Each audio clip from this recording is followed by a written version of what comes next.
Okay, so you need to shut the water off at E3. Let me show you how.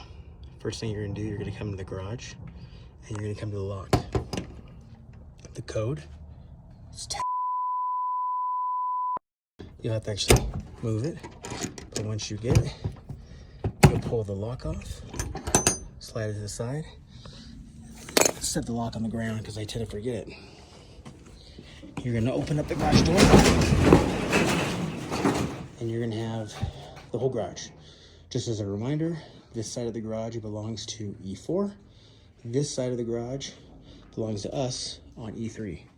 There's a light switch right here that you can turn on to get the light. First thing you're gonna do is you're gonna come to this door and you're gonna open it up. This is the water supply closet. When you open it up, it's kind of dark and dingy, but you'll walk in, turn the corner, and there's a light switch right there. Perfect. Now that we have light, we're gonna walk over to the first hot water heater.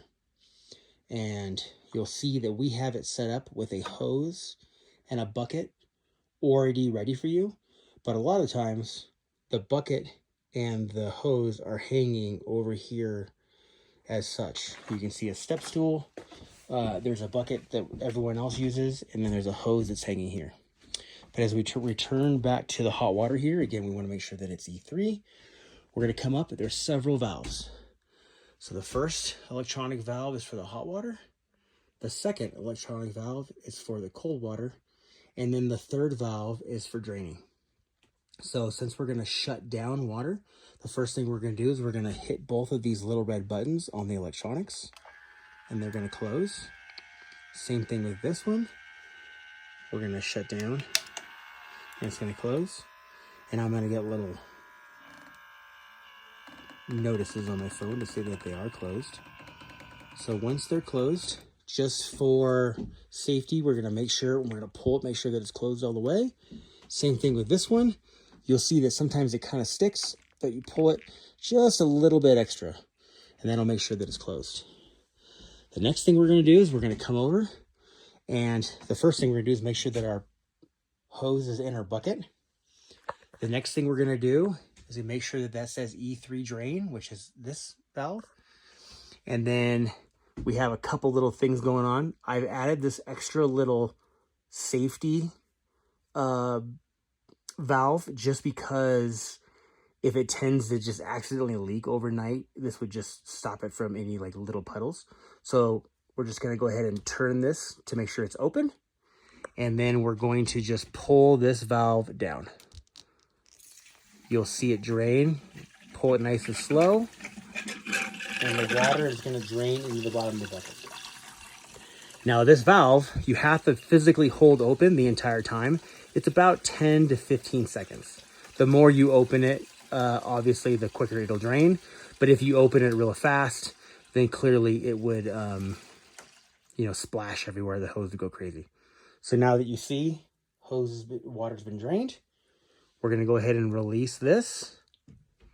We're going to turn this valve back to closed.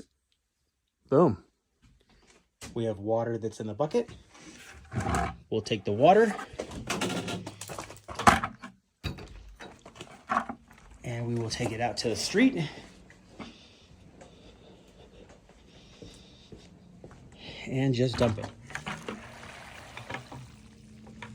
If it's snowy and icy right there, maybe don't do it because someone might slip. Consider going over to the bushes to do it. We'll go back, and now we'll just put our bucket back. Put our hose in our bucket, just in case. Not that anything would happen because it's all closed.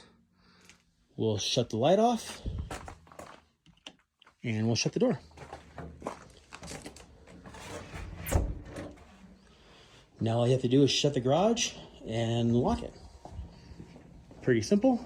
Just pull down on the handle. Grab the lock that you left on the ground. Slide the thing over. Place the lock in. Mix up the combo. and you're good to go.